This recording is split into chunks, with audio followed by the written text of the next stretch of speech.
Alors, on va d'abord parler de cette rencontre entre Rodin et Picasso à la lumière d'une rencontre entre Picasso et Éluard, parce que dans mon dernier livre, La rencontre, une philosophie, je développe une philosophie de la rencontre, on va en parler, et l'exemple que je prends, enfin un des exemples que je creuse, c'est la rencontre de Picasso et de Éluard. Je vais vous expliquer 5 minutes en quoi c'est une vraie rencontre d'après mes critères, et comme ça, on se demandera si ces critères d'une vraie rencontre peuvent s'appliquer ou non à la rencontre entre Picasso et Rodin, ou plutôt entre Rodin et Picasso. Mais vous savez qu'on ne sait pas s'ils se sont vraiment rencontrés. Ce qui est sûr, et c'est le seul élément tangible qu'on a, dont on dispose, c'est qu'autour de l'exposition universelle de 1900, il y avait une exposition Rodin, et que Picasso était à cette exposition Rodin, ça c'est sûr, c'est la seule chose qu'on sait. Après, ce qui va être passionnant, c'est qu'on va se demander ensemble comment la rencontre a eu lieu, puisqu'elle a eu lieu, puisque de toute façon, quand on voit par exemple les similitudes entre des femmes qui pleurent chez Rodin et des femmes qui pleurent chez Picasso, similitudes entre l'homme qui marche chez Rodin et l'homme qui marche avec un bras tendu chez Picasso, similitudes entre une passion pour certains arts primitifs et certains visages, similitudes entre un visage avec un œil aveugle et l'autre avec un œil aveugle de Rodin à Picasso. Il y a quelque chose d'intéressant et de très troublant. Et d'ailleurs, je remercie les personnes du musée Picasso de m'avoir invité, parce que ce que j'ai découvert dans cette exposition était vraiment troublant. Mais ce n'est pas exactement une rencontre, c'est plutôt une convergence. Et du coup, la question, c'est est-ce qu'il faut se rencontrer pour converger? Est-ce qu'il faut converger pour se rencontrer? Mais est-ce qu'on ne peut pas aussi, parfois, ainsi que le disait Nietzsche, entretenir par-delà les décennies ou parfois par-delà les siècles, un hautain colloque de sensibilité, un hautain colloque de singularité, échanger, dialoguer, emprunter, s'inspirer, sans s'être rencontrés physiquement, mais même parfois sans avoir vu les œuvres de l'autre, simplement parce qu'on est traversé par la même chose. Et je crois que c'est ce qui se passe entre Rodin et Picasso, mais n'allons pas trop vite. Revenons à Picasso et Éluard. D'ailleurs, il y a une analogie, c'est que Picasso et Rodin étaient tous les deux fascinés par la poésie, et les deux pensaient que... Vous entendez bien le son là? Parce qu'il y a un petit grésillement, je trouve, dans le micro. Mais c'est pas grave, c'est comme ces chanteurs qui ont un polype, et ça, comme le chanteur de Feu Chatterton, il a un polype, et ça grésille un peu, mais c'est joli.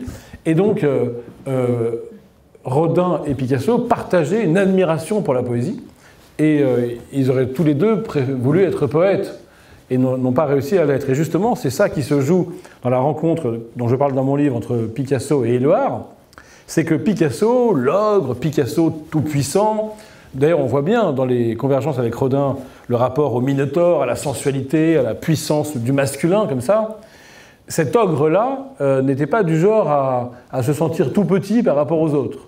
Et dans sa rencontre avec Éluard, pour une fois, il se passe quelque chose, parce que Éluard est ce grand poète, parce que Éluard le touche en fait, ils se sont tout petits à côté d'Éluard, et c'est ça qui est le signe de sa rencontre avec Éluard, c'est quand son rapport au monde est impacté, et quand une part de lui-même, au fond, il va accéder à une part de lui-même qui est restée enfouie, et c'est la rencontre avec Éluard qui va faire que cette part va arriver à la surface, va affleurer. Et c'est ça, il me semble, le signe d'une vraie rencontre. C'est pas qu'on change au sens où voilà, on change comme ça de A à Z ou de rien à tout, mais c'est qu'on va autoriser une part de soi qui était enfouie, qui était en friche, qui était virtuelle, mais qui était là. On va l'autoriser à s'exprimer. Et c'est ce qui se passe, quelque chose de presque d'une humilité. Chez Picasso, ce n'était pas sa spécialité. Quelque chose aussi de l'ordre d'une vulnérabilité. Dans sa rencontre avec Paul Éluard, va s'exprimer. Et d'ailleurs, c'est les seuls moments dans le rapport à Paul Éluard où on a vu Picasso fragile, on l'a vu pleurer à l'enterrement de Paul Éluard, il y a plein de petits détails comme ça biographiques, où Picasso a montré dans sa relation à Éluard un autre visage que celui qu'il montrait d'habitude, et cela a impacté jusqu'à sa relation aux femmes. Je ne doute pas, vu l'époque, que si on a un petit échange tout à l'heure, vous me ferez quand même remarquer, et vous aurez raison, qu'il y a un autre point commun entre Rodin et Picasso, c'est qu'ils n'ont pas été très très doux avec les femmes qui les instrumentalisaient. Mais bon, pour l'instant, on est encore dans notre société à déborder de bien-pensance pour les communs des mortels, mais à accorder au génie le droit d'être un ogre. Visiblement, ça va changer bientôt, tant mieux. Mais ce que je voulais dire, c'est que dans son rapport aux femmes, justement, grâce à sa rencontre avec Paul Éluard, Picasso va un petit peu changer. Puisque d'habitude, chaque femme qui pose pour lui appartient, il l'aime en la possédant, parfois il l'enferme à clé pour qu'elle ne s'échappe pas, pendant que lui a d'autres maîtresses. Et la Dora, la femme qui pleure, elle pleurait vraiment, voilà, et puis certaines se sont suicidées. Donc il les considérait comme étant à son service, au service de son talent, de son génie peut-être. Sauf que avec la femme d'Éluard, Neusch, eh bien il va changer. Et il va apprendre qu'une femme peut poser pour lui sans lui appartenir et qu'il peut aimer une femme sans la dévorer parce que c'est la femme de son ami. Et du coup, il paraît qu'il a changé dans son rapport aux femmes grâce aussi à sa relation d'amitié avec Paul Éluard. Alors, quels sont les signes d'une vraie rencontre? Eh bien, d'abord, c'est le trouble, c'est-à-dire que les contours de mon identité sont soudain brouillés. Et j'accepte cette espèce de brouillage de mes contours identitaires, donc le trouble. La curiosité aussi, la curiosité pour le monde de l'autre. Quand vous rencontrez quelqu'un, que vous tombez amoureux ou que vous tombez en amitié, ce qui fait beaucoup de bien, c'est que soudain, on a une curiosité pour l'autre et on se désintéresse un petit peu de soi. Et paradoxalement, c'est cette manière de se désintéresser enfin un peu de soi qui va être la manière de devenir soi-même. Et c'est ça, le cœur de mon travail sur la rencontre. C'est un travail à la fois au plan existentiel, au plan des relations humaines, au plan métaphysique aussi. C'est que l'homme ne peut devenir lui-même qu'à l'occasion, qu'à la condition de sortir de lui-même et d'entrer en contact avec ce qui n'est pas lui. C'est ça, une rencontre. Question, la rencontre entre Rodin et Picasso a-t-elle eu lieu? On va répondre après. Mais la thèse que je développe dans le livre, c'est que cet animal-là, l'animal humain, à la différence de tous les autres vivants, qu'il s'agisse des animaux ou même des dieux, il a cette caractéristique qu'il ne peut devenir lui-même qu'à la condition de sortir de lui-même pour, dans une électricité, dans un trouble, dans une curiosité, devenir lui-même. Et c'est très bizarre. On pourrait croire qu'il faut être soi-même pour être soi. Maintenant, là, il faut sortir de soi pour devenir soi. Et c'est René Char qui dit très joliment « Si tu ne sais pas t'établir à l'extérieur de toi-même », après, il y a une très, très belle phrase dans la proximité des larmes et dans l'orbite des famines, mais ça, peu importe, si tu ne sais pas, écoutez bien la phrase, t'établir à l'extérieur de soi, de toi, tu ne pourras jamais devenir toi-même. Ça veut dire qu'il faut sortir de soi pour devenir soi. Et il faut entrer en contact, c'est ça la rencontre, avec ce qui n'est pas soi. Ça peut être quelqu'un, ça peut être un paysage, ça peut être une culture, ça peut être une idée. Ce qui est sûr, c'est que c'est dans le contact avec ce qui n'est pas moi que je vais devenir moi. Avant d'arriver tout de suite à Rodin-Picasso, je vous précise que vous pouvez réfléchir à cette énigme pendant que je parle de la convergence Rodin-Picasso. Réfléchissez à cette énigme. C'est quand même très bizarre du point de vue anthropologique. C'est très bizarre de devoir n'être plus soi pour devenir soi. Et dans le trouble amoureux, dans le choc esthétique, on a cette impression de ne plus être soi-même. Mais paradoxalement, dans la grande rencontre, on a ça, ce sentiment de ne plus être soi, d'une dissolution des repères de la certitude, d'un effritement de mes contours identitaires, et en même temps, d'être chez soi, avec cet inconnu. Je rencontre quelqu'un, je ne le connaissais pas, je me sens tout de suite hyper bien avec cette personne, je me sens dans une extrême familiarité, au cœur même de l'inconnu. Alors c'est évidemment le cas dans le coup de foudre amoureux ou même amical. Comment expliquer que toi, que je ne connaissais pas, avec toi je me sens bien, autorisé à être celui que je suis, alors que avec des gens que je connais et que je croise depuis très longtemps, je n'arrive pas à avoir cette familiarité. Et donc dans la grande rencontre, il y a ce mélange comme ça, de sortie de soi et de retrouvailles avec soi. Cette espèce de mixte entre une extrême familiarité et un contact avec l'inconnu. Ça veut dire quoi? On peut le penser en termes politiques, puisque la campagne politique s'ouvre, puisque Emmanuel Macron va parler à 20h d'ailleurs. Ça veut dire quoi? Ça veut dire que je ne peux pas être moi en étant dans la crispation identitaire, que je ne peux pas être moi en restant chez moi, et que je ne peux être moi, devenir moi, qu'à la condition de sortir de chez moi. Ce qui veut dire aussi sortir de soi, de ses habitudes, de ses certitudes, et pas simplement sortir de chez soi. Autrement dit, si je suis trop crispé dans ce que je suis, eh ben je ne suis pas. Et si je sors de moi-même, si je m'ouvre, je m'offre à ce contact avec l'inconnu, paradoxalement, c'est là que je me retrouve. Évidemment, c'est ce qui s'est passé lorsque, d'ailleurs dans les deux sens, cette rencontre entre Éluard et Picasso, et c'est aussi le signe des vraies rencontres, a été une rencontre continuée. C'est-à-dire que ça a pris du temps. On apprend à redécouvrir quelqu'un, à re-rencontrer quelqu'un, et c'est comme ça que c'est une vraie rencontre et pas simplement un leurre. Parce que l'enjeu, et on arrive tout de suite à Rodin et Picasso, c'est est-ce qu'il y a une vraie rencontre ou est-ce qu'il y a un leurre? Et là, c'est la question que pose cette exposition, qui est très belle, qui est très intéressante. Sur les deux sites, Musée Picasso, Musée Rodin, on peut l'arpenter en se posant cette question. Y a-t-il vraiment rencontre ou n'est-ce qu'un leurre? Et c'est ce qui est génial, c'est que c'est une question qu'on peut tout le temps se poser. Parfois, je rencontre quelqu'un, j'ai l'impression que c'est une super belle rencontre. En fait, c'est un leurre. Je projette des trucs de mon enfance. Lui, elle projette d'autres choses. On fait un petit bout de chemin ensemble, mais en fait, il n'y a pas de rencontre. Je n'ai pas rencontré la singularité de l'autre. Je n'ai pas été troublé par son altérité. Je n'ai pas fait l'expérience de son altérité.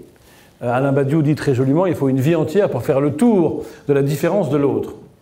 Eh bien, ce soupçon, est-ce que c'est une vraie rencontre ou est-ce que c'est un leurre?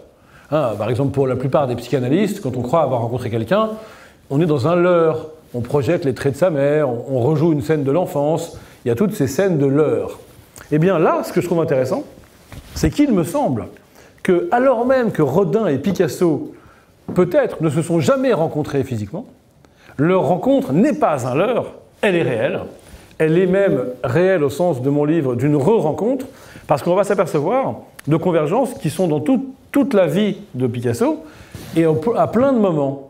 Qu'on ait un Picasso avec la thématique politique de Guernica, ça fait penser à La Porte de l'Enfer de Rodin. Qu'on ait un Picasso érotique avec des corps enlacés, avec ces scènes de lutte amoureuse. On a le mot lutte amoureuse chez Rodin avec un dessin de deux corps entrelacés. Et après, on a pareil chez Picasso. On a des trucs incroyables avec un visage comme ça, une femme assise, et on retrouve la même femme assise, on trouve la même position. Et on est sur un terrain politique ou sur un terrain d'art primitif, sur un terrain de l'érotisme. Et à chaque fois, on retrouve une convergence. Et ça, c'est très troublant. Parce qu'on se dit, non seulement il y a quelque chose qui est plus que l'influence de l'un sur l'autre, une convergence, mais en plus, ça se répète dans différents champs. Et or, une des thèses de mon livre, c'est qu'il y a une rencontre véritable quand il y a une re-rencontre. C'est-à-dire quand je reviens et j'épaissis, et quand, au fond, l'autre continue à impacter ce que je suis de manière durable. Autrement, ça n'est qu'un croisement. Donc ça, c'est une distinction qui est au cœur de mon travail. La distinction entre un simple croisement, c'est-à-dire, voilà, vous avez un déjeuner pour le boulot, et puis vous vous ennuyez fortement, mais bon, il faut bien échanger quelque chose.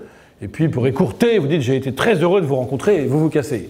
Là, il n'y a pas eu de rencontre, justement. Il y a eu un croisement. Et au fond, dans la vie, dans l'existence humaine, dans les histoires associations professionnelles, histoire d'amour, histoire d'amitié, la question, c'est est-ce qu'on s'est que croisé ou est-ce qu'on s'est vraiment rencontré? Et c'est cette question que pose l'exposition. C'est pour ça que ça m'intéresse et qu'ils ont eu une bonne idée de venir me chercher, moi qui suis à peu près un inculte en histoire de l'art. Je ne suis pas là en tant qu'historien de l'art, je suis comme vous, je suis un amateur. Mais en revanche, une philosophie de la rencontre, ça me parle. Et il me semble que cette expo sur deux sites, elle pose exactement la question de mon livre. Croisement ou rencontre? Et comment savoir dans quel cas on est? Comment savoir? Eh bien, il y a deux réponses. Enfin, avant d'arriver aux deux réponses, j'ai déjà répondu que je pensais qu'ils s'étaient rencontrés, je voudrais dire autre chose, parce qu'il me semble que l'exposition raconte aussi très bien ça. C'est sur ce que c'est que finalement l'admiration. Parce qu'on sait que Picasso a admiré Velázquez, vous connaissez les Ménines, on sait qu'il a admiré le Gréco, mais on sait aussi qu'il n'avait pas l'admiration facile. Et on ne sait pas s'il a vraiment rencontré Rodin, mais ce qu'on sait, c'est qu'il a eu des mots dédaigneux sur Rodin. Il y a eu un moment, un événement, je ne sais plus lequel, où ils ont proposé de mettre au milieu une énorme sculpture de Rodin, et Picasso a dit qu'il n'avait qu'à faire ça en attendant que lui fasse un truc bien, quoi. Qu'il avait une idée un peu meilleure.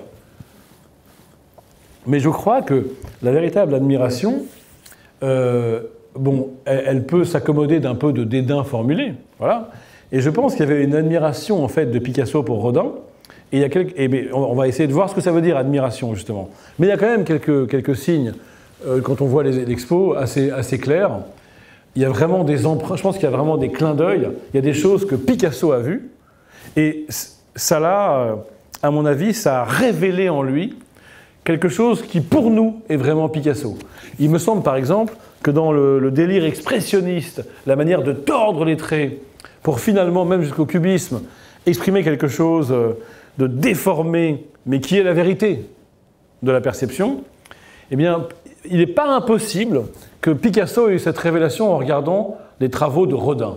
Notamment le Balzac de Rodin. Il y a toute une histoire marrante, je ne sais pas si vous avez vu l'expo, c'est qu'en fait, Rodin lui a commandé, je crois que c'est la Société des gens de lettres qui lui a commandé un buste de Balzac, et donc il fait le buste de Balzac, et il le fait avec une disproportion, avec un nez hyper bizarre. Enfin, Balzac est assez monstrueux, mais Rodin, il a fait pour lui le vrai Balzac. Rodin, lecteur de Balzac, il fait Balzac tel qu'il le lit et tel qu'il le ressent.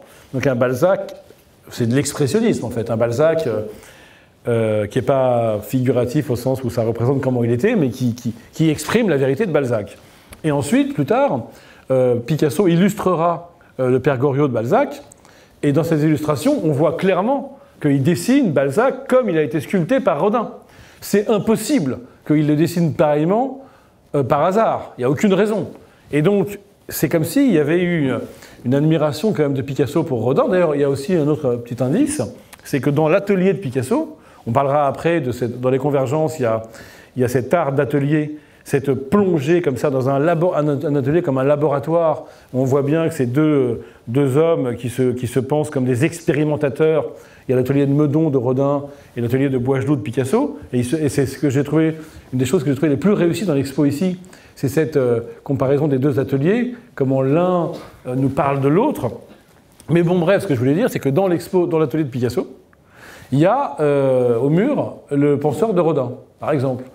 Donc, s'il avait vraiment du dédain, comme il l'a exprimé une fois, parce qu'il faisait le malin, parce que c'est aussi tous les deux des animaux sociaux, hein, qui savaient très bien cultiver leur espèce de légende, bah, il n'aurait pas affiché comme ça, au mur de son atelier, le penseur de Rodin, enfin une affiche, hein, une représentation du penseur de Rodin. Mais alors, ça veut dire quoi, admirer? Parce que c'est une des questions que pose cette rencontre.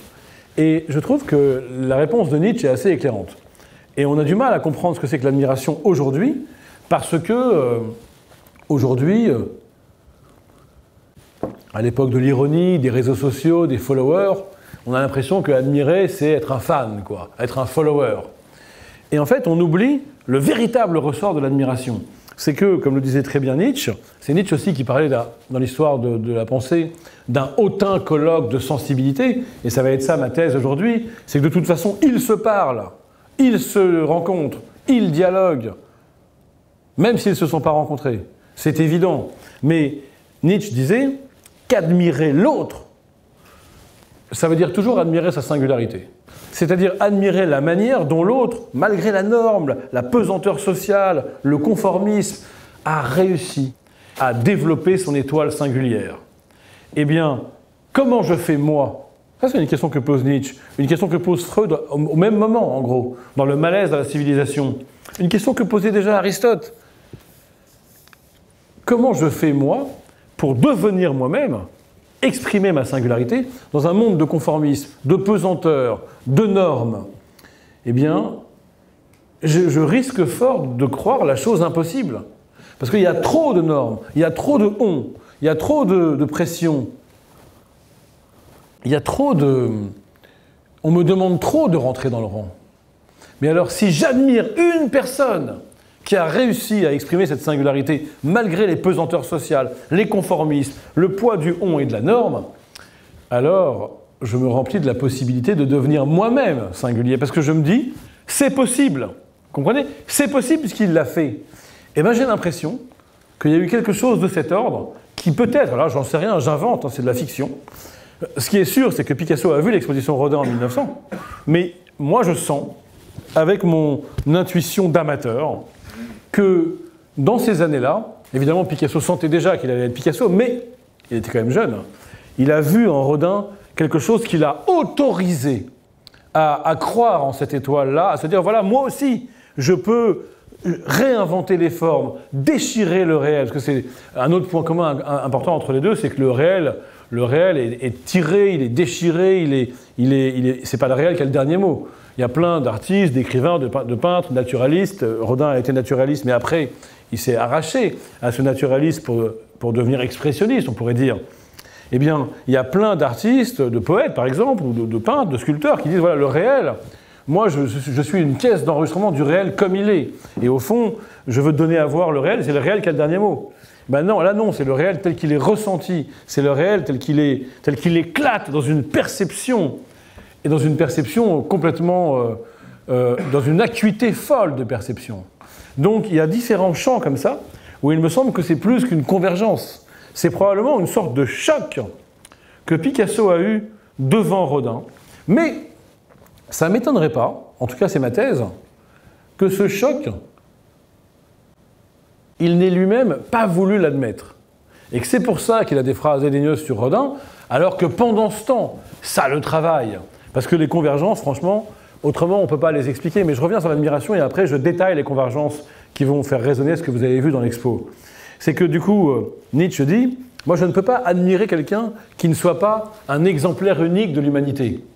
Et c'est bien là qu'on comprend que admirer, ce n'est en aucun cas imiter. C'est s'inspirer de cela même qui est inimitable.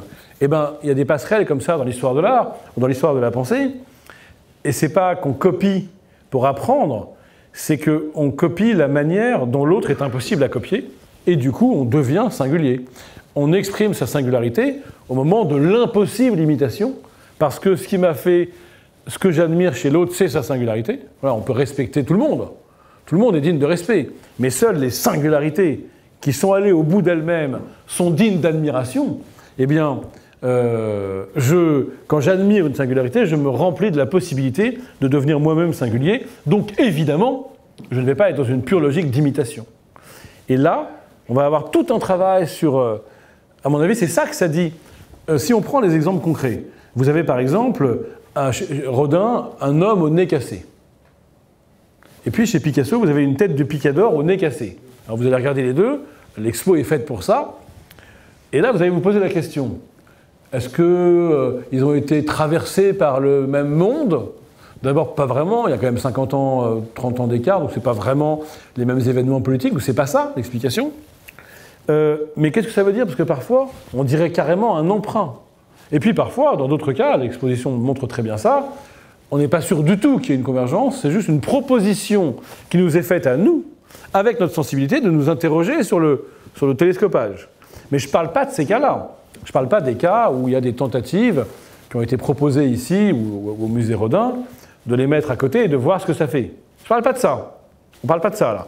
Je parle de ce qui ressemble carrément à une inspiration, à une forte convergence, voire à un emprunt avec un petit décalage, évidemment. On a plein d'exemples de ça. Vous avez l'homme qui marche de Rodin. L'homme qui marche de Rodin, donc c'est un thème classique de la sculpture, mais là, l'homme qui marche. Et après, Picasso, j'allais dire Platon, il fait un homme nu tendant un bras, et on voit quelque chose de très similaire dans le mouvement. Vous avez bien sûr la femme assise de Rodin et plein de femmes assises de Picasso, c'est étonnamment similaire. Alors, tout le jeu, c'est est-ce que c'est juste un travail comme ça, d'esquisse, on s'entraîne à faire des femmes assises, et tout le monde le fait, ou alors est-ce qu'il n'y a pas quelque chose de plus ? Je crois qu'il y a quelque chose de plus. Quand vous avez le cri de Rodin, par exemple, et après vous avez la tête de femme criant de Picasso, il y a plus qu'un travail sur un thème. Il y a carrément quelque chose qui a été déclenché en Picasso par le rapport à Rodin. De même, tête d'iris, Rodin, tête de femme, Picasso. Tête de la pleureuse, Rodin, la femme qui pleure, Picasso. Et là, on se dit, mais qu'est-ce qui s'est passé? Et à mon avis, et d'ailleurs, cette question, elle se pose aussi à travers leur passion commune pour les séries. Ils adorent tous les deux les séries. Et c'est la même question. Parce qu'une série, c'est une répétition. Mais dans une répétition, c'est jamais une répétition à l'identique, évidemment. Là, c'est pareil. Parfois, c'est presque une série de l'un à l'autre. Sauf qu'il y a quelque chose de différent. Qu'est-ce qui nous est proposé alors dans cette rencontre? Eh bien, c'est ça qui m'a vachement plu. C'est pour ça que j'ai accepté cette proposition. Ben, en fait, c'est qu'on ne voit jamais autant Picasso que dans le rapport à Rodin. Enfin, ce serait valable dans le rapport à d'autres. Mais ce que je veux dire, c'est que philosophiquement, il faut qu'on soit dans la rencontre avec ce qui n'est pas soi pour qu'on voit qui est le soi. Autrement, impossible de savoir qui je suis. Pour le dire encore plus clairement, quand Picasso peint la femme qui pleure, si vous regardez la femme qui pleure, il y en a plein, mais si vous regardez Dora, la femme qui pleure, et que vous ne regardez pas la pleureuse de Rodin, si vous avez juste la femme qui pleure de Picasso, vous voyez moins qui est Picasso que quand vous voyez la femme qui pleure de Picasso à côté de la pleureuse de Rodin. Voilà la thèse. Et c'est pour ça que la culture, ça permet de se singulariser. C'est pour ça que j'existe quand je rencontre ce qui n'est pas moi. Mais c'est pour me différencier. C'est pour être dans une variation à la marge. C'est aussi pour savoir ce qui me touche. C'est pour ça qu'on a besoin de rencontrer des gens différents, de sortir de soi, de chez soi, pour que ça fasse écho à différentes parts de soi. Alors évidemment, c'est une expérience très intéressante que je vous propose et que le musée vous propose. Faites-le avec les différentes convergences. Vous allez voir de Rodin, par exemple, la tête de Jean de Fienne, c'est là où il y a un œil aveugle. Et après, vous regardez la Célestine de Picasso. Et vous imaginez, mais si je voyais la Célestine de Picasso toute seule, ça me dirait quoi de Picasso? Et si je la vois à côté de celle de Rodin, ça me dit quoi? Et là, on a l'impression que c'est dans ces chambres d'écho, c'est dans ce rapport à l'altérité, en fait. C'est dans ces dialogues, pour le dire avec le terme de mon livre, c'est dans les rencontres. Même si la rencontre, c'est le musée qui l'a faite, et pas Picasso et Rodin en vrai, c'est au moment de la rencontre qu'on comprend les choses, en fait. Et ça veut dire quoi, d'un point de vue existentiel? Ben, ça explique pourquoi, peut-être, vous ne vous sentez pas spécialement français, tous les jours, comme ça, voilà. En revanche, quand vous êtes en train de vous promener au Sri Lanka, vous vous sentez français. Parce que vous êtes contre ce qui n'est pas vous, et que vous devenez vous contre ce qui n'est pas vous. Et donc, j'ai besoin, a fortiori, quand j'admire cet autre, il se passe quelque chose qui me révèle, qui me réveille, et surtout, quand j'admire la singularité et que je me dis c'est possible, je vais moi-même aussi devenir une singularité. Voilà pourquoi tous les grands artistes sont des grands admirateurs, mais des vrais admirateurs. En fait, à chaque fois que l'artiste se dit « j'admire quelqu'un », il se pose la même question. Il cherche comment devenir à lui-même, au contact de cette admiration pour quelqu'un qui est devenu lui-même. Donc mon sentiment, encore une fois d'amateur, c'est que par exemple, dans l'érotisme, dans la sensualité, la manière dont Picasso donne à voir les corps, même si lui, il va avoir des traits caractéristiques, des traits personnels, quelque chose de beaucoup plus guerrier que Rodin, le Minotaure, beaucoup plus pulsionnel, une férocité, une voracité, tout ça, c'est Picasso, bien sûr.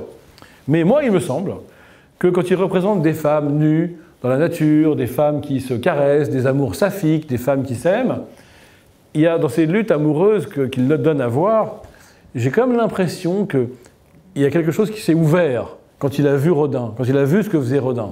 Quelque chose qui a été rendu possible.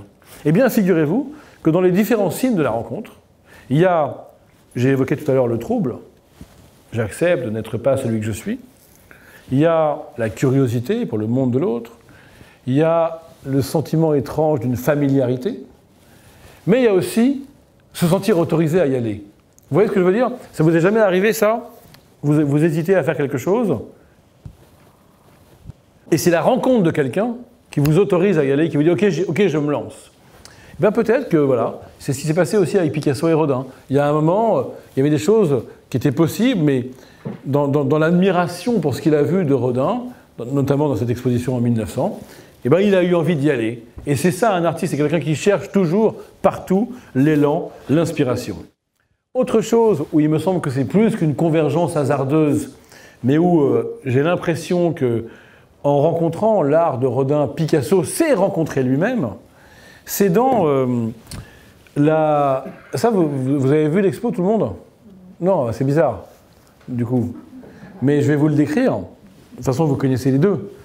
Il y a à un moment, je parle de sculpture là, quelque chose très clair chez Rodin, c'est on va enlever de la netteté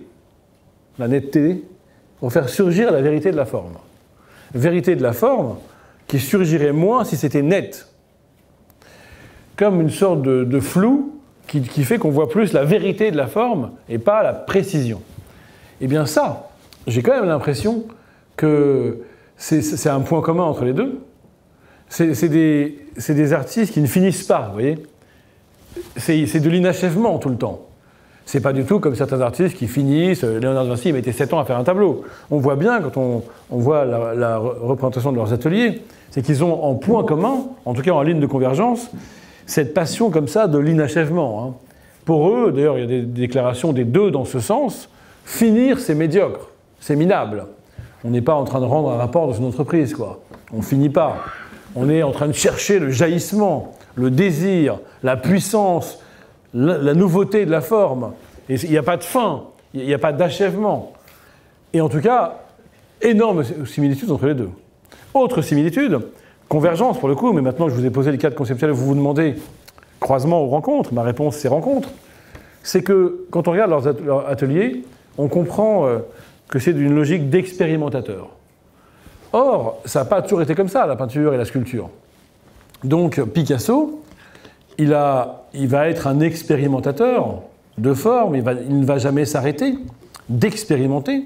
C'est lui qui dit, Picasso, il faut penser l'atelier comme un laboratoire. Et il y a cette idée comme ça que rater, c'est là où ça se passe. Et vous verrez dans l'exposition, dans leurs ateliers, dans ce qu'on voit des ateliers, il y a de tout, il y a des squelettes, des masques antiques, primitifs, de l'art dorique, grec, c'est passionnant, quoi. Et ils sont tout le temps en train de chercher. Et c'est très très intéressant comment les deux ateliers sont mis en face à face, là, ici, dans le musée Picasso.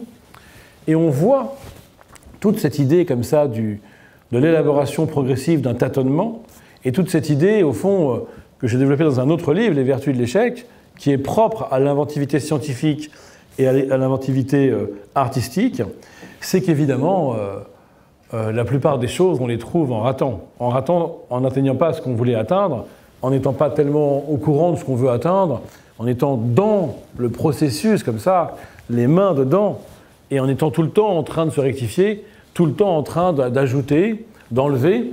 Et ça, c'est un art d'atelier. Et vous allez voir, entre l'atelier de Meudon et l'atelier de Boisgelou, il y a quelque chose quand même d'étrange. Comme si, même s'ils ne se sont pas rencontrés, ils s'étaient bien compris. Comme si, même s'ils ne s'étaient pas rencontrés, ils dialoguaient. Alors c'est sûr que Picasso, il n'a pas vu l'atelier de Rodin. Mais alors comment ça se fait qu'il est comme ça? Parfois, il y a même des points communs dans des petits squelettes, des petits masques. Il y a Renoir aussi. Ils sont tous les deux comme ça en train ils ont tous les deux Renoir en haut dans le Panthéon, donc c'est bizarre. Il y a beaucoup de ressemblances, quoi. Alors, le plus fort de tout ça, c'est à l'occasion du baiser. Vous avez le baiser de Rodin et le baiser de Picasso.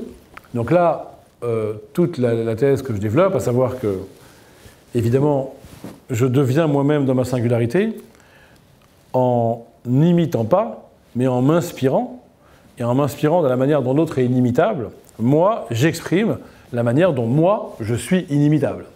Donc du coup, si vous regarderez, d'ailleurs c'est la couverture du catalogue, que vous avez peut-être vu l'expo, vous avez le baiser de Rodin, et puis le baiser de Picasso. Et là, on voit exactement ce que c'est que, à mon avis, cette logique, admiration, exemplarité, singularité. Mais exemplarité, c'est au sens de Nietzsche. Nietzsche disait « Je ne voudrais jamais admirer un artiste qui n'ait pas été un exemple ». Mais ce qui veut dire, par exemple, c'est surtout pas, vous m'aurez compris, un exemple à imiter, c'est un exemple inimitable, l'exemple d'une singularité qui a trouvé son chemin dans le monde de la norme et qui, du coup, n'est pas possible à imiter. Mais alors, qu'est-ce que je peux faire? Uniquement m'en inspirer. Et donc, c'est comment dire, c'est une valorisation du ratage. C'est parce que je rate l'imitation que je deviens moi-même. C'est exactement comme quand vous écoutez Laurent Gérard et qu'il imite François Hollande ou Nicolas Sarkozy, ben on reconnaît François Gérard. C'est exactement pareil. Vous reconnaissez Picasso. Dans le baiser, c'est Picasso. Mais pourtant, il s'est inspiré du baiser de Rodin. Mais il n'a pas fait exprès de rater. C'est pas qu'il échoue parce qu'il n'est pas bon. Il échoue parce qu'il est singulier, parce qu'il ne peut pas être l'autre. Et c'est ça à quoi je voudrais vous inviter à réfléchir, dans cette idée de convergence, de rencontre, d'imitation. Il y a tout un débat, vous connaissez, dans l'histoire de l'art, qui a commencé entre Platon et Aristote. Est-ce qu'il faut apprendre à imiter pour apprendre l'art? Et est-ce que la logique d'imitation, elle nous fait grandir ou est-ce qu'elle est réductrice? Et Platon de dire, non, il ne faut jamais imiter, parce que l'imitation est aliénante, parce que je suis toujours dans un degré d'éloignement par rapport au modèle. Et Aristote d'objecter, dans la poétique, non, non, non, c'est par imitation qu'on apprend et qu'on devient soi-même. Et en fait, je pense que c'est Aristote qui a raison. Il avait compris qu'en fait, c'est au moment où j'imite que je vais me trouver. Parce que je vais voir, dans le petit décalage qu'il y a, même quand j'ai envie d'imiter parfaitement, ce qui n'est pas le cas de Picasso, je vais voir que moi, je ne suis pas l'autre. Et c'est ainsi que je deviens moi-même. Et ça, c'est quelque chose qu'on voit dans toute l'histoire de l'art. C'est pour ça que les artistes, les peintres, ils aiment tant imiter les anciens. C'est pas juste pour s'exercer techniquement, même si c'est aussi ça. C'est pour voir apparaître sous le pinceau eux-mêmes, en fait, leur façon de faire, même quand ils veulent imiter parfaitement. Il y a quelque chose qui est là et qui est l'apparition de leur singularité. Finalement, Freud disait la même chose dans un autre champ, quand il disait, voilà, l'enfant s'identifie à différentes figures. L'enfant s'identifie aux figures de sa famille. Mais à chaque étape, il échoue dans l'identification. Au début, il se dit, je suis ma mère, j'ai 6 mois, je suis collé au sein de ma mère, je suis ma mère, et puis après, il comprend, bah non, je ne suis pas ma mère. Après, il va s'identifier à son père. Je suis mon père. Mais non, en fait, non, je ne suis pas mon père. Et puis après, à son grand frère. Puis après, à sa maîtresse à l'école. Et puis après, à David Bowie. Mais à chaque fois, il se dit, mais non, raté, encore raté. Bah oui, je suis moi. Et bien maintenant, vous allez regarder l'expo, et vous allez voir, par exemple, les 2 femmes assises, la femme assise de Rodin. Il y a quelque chose qui est clairement là, dans la femme assise de Picasso. Surtout que c'est pas le Picasso cubiste, c'est un Picasso qui dessine, voilà. Mais, et vous allez être attentif à ça, et vous allez vous demander, aura-t-il fallu qu'il imite comme ça d'autres génies pour prendre la mesure de son génie à lui? Et vous allez faire pareil avec le cri, et puis après avec, donc le cri c'est Rodin, après la tête de femme criant. Il y a aussi un exercice très intéressant à faire avec, il y a je crois que c'est Rodin, c'est adolescente et pleurer, et après Picasso c'est une femme en détresse, enfin, je ne me souviens plus du terme exact, et là vous avez comme ça cette espèce de manière dont au fond on devient soi au contact de l'autre. Au contact de l'autre. Et donc pour revenir sur l'analogie freudienne, Freud dit, c'est parce qu'il y a ratage dans l'identification que l'enfant se construit comme une singularité. Donc là, c'est en termes psychanalytiques inconscients, mais là, c'est pareil. Et donc, moi, je trouve ça passionnant de le voir comme ça, parce qu'il y a des moments, et l'exposition propose ça, vous avez des moments où, en fait, ça semble assez réussi, ça se ressemble vraiment, bon, c'est moins intéressant, et puis des moments où là, vous avez carrément... soit vous dites, vous privilégiez Picasso qui vous intéresse plus, et là, vous voyez Picasso, comment il a changé le nez, comment il a purifié, rendu plus radical le jeu des formes, soit vous le faites dans l'autre sens, d'ailleurs, c'est marrant. Et là, vous dites, mais en fait, que serait la singularité d'un homme seul? Eh bien voilà, elle n'existerait pas. Et la thèse de mon... S'il y avait un seul homme, il ne pourrait pas être singulier, il serait juste rien. Et la thèse de mon livre, c'est que nous avons besoin de rencontrer les autres. C'est la seule manière de prendre la mesure de notre singularité. Et c'est exactement ce que montre ce rapprochement des figures de Rodin et de Picasso. Enfin, d'autres éléments de réflexion sur cette rencontre. On a l'impression quand même qu'ils ne sont pas si nombreux, les artistes, à exprimer autant ce mélange de désir et d'énergie vitale dans un monde troublé. Donc ça, pour le coup, je dirais simplement c'est une convergence. La convergence au sens où l'exposition le montre bien, mais quand même, si vous êtes attentif aux formes, il y a une question qu'on peut se poser, c'est que, en termes esthétiques, c'est que disent ces formes? Donc là, c'est des formes de femmes, souvent, des formes féminines, des corps de femmes. Donc évidemment, il y a une convergence très forte dans la représentation du féminin, mais il y a des différences, évidemment, que j'ai un peu déjà évoquées, notamment, il y a chez Rodin les restes d'un naturalisme encore très présent, avec notamment des scènes de femmes en train de se caresser dans l'herbe avec un oiseau à côté, des choses comme ça, encore figuratives et naturalistes, mais chez Picasso, on voit parfois quelque chose qui est clairement une chambre d'écho, mais avec une perturbation, quelque chose qui singularise et qui est plus violent, plus agressif aussi, plus éclaté. Mais quand même, on sent le même désir et cette manière, en fait, de pulsion vitale dans un désir sexuel sur fond, comme ça, d'un monde menacé, quoi. Donc ça, c'est très intéressant. D'ailleurs, on pourra peut-être avoir un petit temps d'échange tout à l'heure. Je ne sais pas si vous avez des exemples. Il y a sûrement d'autres convergences. Mais quand même, on a l'impression, et c'est la première fois, d'ailleurs, c'est marrant, ce rapprochement, qu'ils se parlent, voilà, qu'ils sont d'accord là-dessus. Et du coup, c'est une question que je voudrais aussi poser in fine. C'est, imaginons qu'ils ne se soient pas rencontrés, qu'il n'y ait pas eu Picasso qui voit les œuvres de Rodin. Je vous rappelle que quand même Rodin, c'est le monstre à l'époque, donc tout le monde s'intéresse à Rodin. Donc, de toute façon, Picasso ne peut pas ne pas avoir été influencé par Rodin. Il y a d'ailleurs, d'après l'historien de l'art Werner Spies, une période rodinienne de Picasso clairement identifiée. Mais imaginons que ça ne soit pas le cas. Ça veut dire quoi, une convergence dans ce cas? Est-ce qu'il n'y a pas un moment où certaines singularités, en éveil comme ça, ouvertes au monde, finalement ont une telle acuité de perception qu'elles vont produire des œuvres analogues? Est-ce qu'il n'y a pas comme ça des effets de champ? C'est une autre interprétation. Vous avez par exemple souvent, vous regardez dans la littérature, vous avez à la même période des livres qui se ressemblent énormément. Et pourtant, ils ne se sont jamais rencontrés, les auteurs. Et l'un ignore l'autre et l'autre ignore l'un.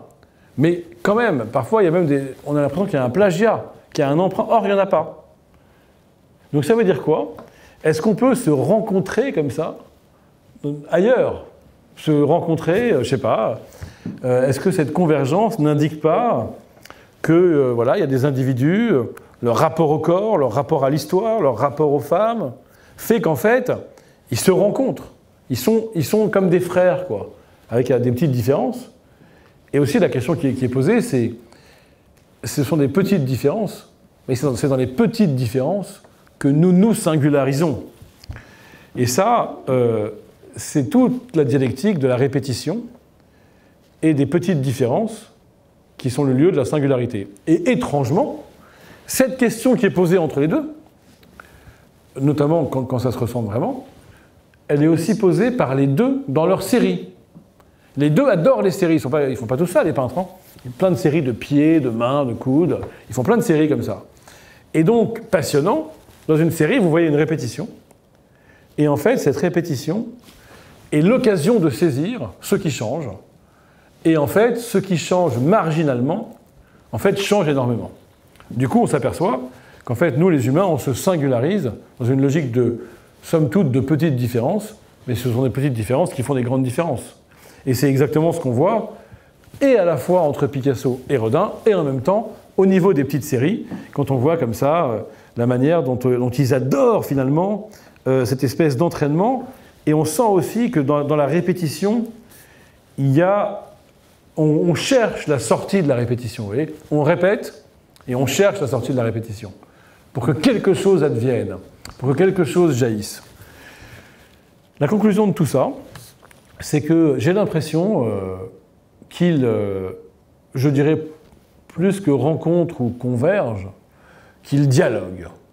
Et que c'est ça pour moi l'histoire de l'art, l'histoire de la littérature. Je reprends l'expression de Nietzsche, c'est un hautain colloque de sensibilité.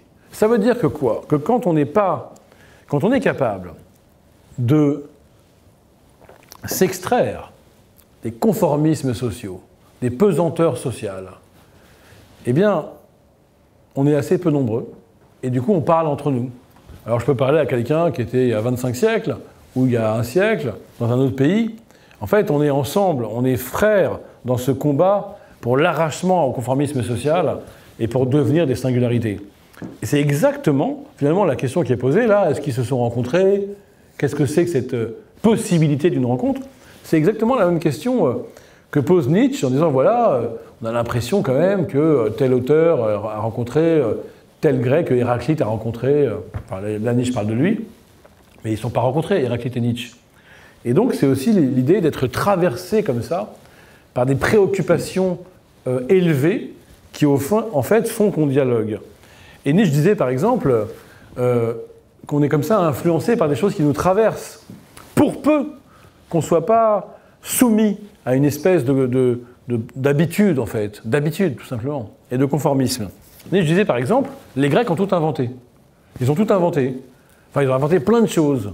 Ils ont inventé la démocratie. Ils ont inventé la philosophie. Et comment croyez-vous qu'ils ont fait? Ils n'ont pas inventé ex nihilo.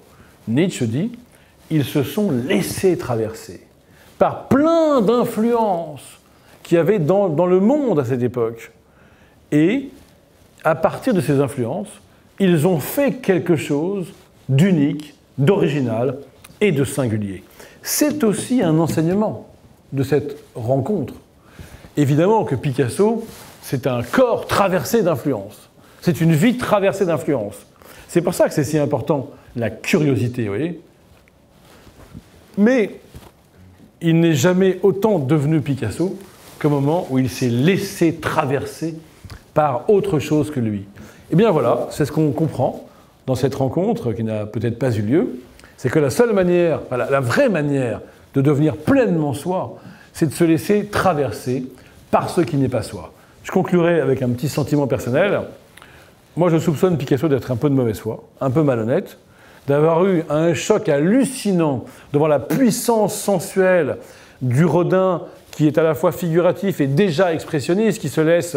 Il y a des choses folles chez Rodin, des choses incroyablement modernes. On a l'impression que déjà s'annonce presque le cubisme, pour le dire comme ça. Il y a quelque chose d'un éclatement expressionniste des formes. Et moi, mon sentiment, mais c'est vraiment le sentiment d'un spectateur comme ça, c'est qu'il y a eu un choc. Picasso a été comme ça révélé, réveillé à une part de lui-même par cette rencontre avec l'art de Rodin, et qu'ensuite, en vérité, il s'est complètement laissé traverser, influencer, et c'est comme une vague parmi d'autres vagues qui lui ont permis de devenir lui-même et de devenir Picasso. Alors évidemment, du coup, son dédain ironique pour l'œuvre de Rodin doit peut-être s'entendre autrement, comme une manière de ne pas dire sa dette, et aussi d'être dans une sorte de rivalité, je pense, virile, tout simplement, puisqu'il me semble qu'il s'est autorisé à exprimer bien des parts de lui-même à l'occasion de cette rencontre avec l'œuvre de Rodin et de cette admiration pour l'autre, qui est au fond une admiration pour la possibilité du talent singulier en soi. Je vous remercie.